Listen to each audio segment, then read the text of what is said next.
At ngayon, nandyan ka na. Di mapaliwanag ang nadarama.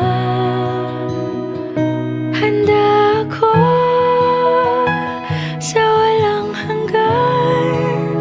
Di basahin, di ka sasaktan. Mula noon hanggang ngayon, ikaw at ako.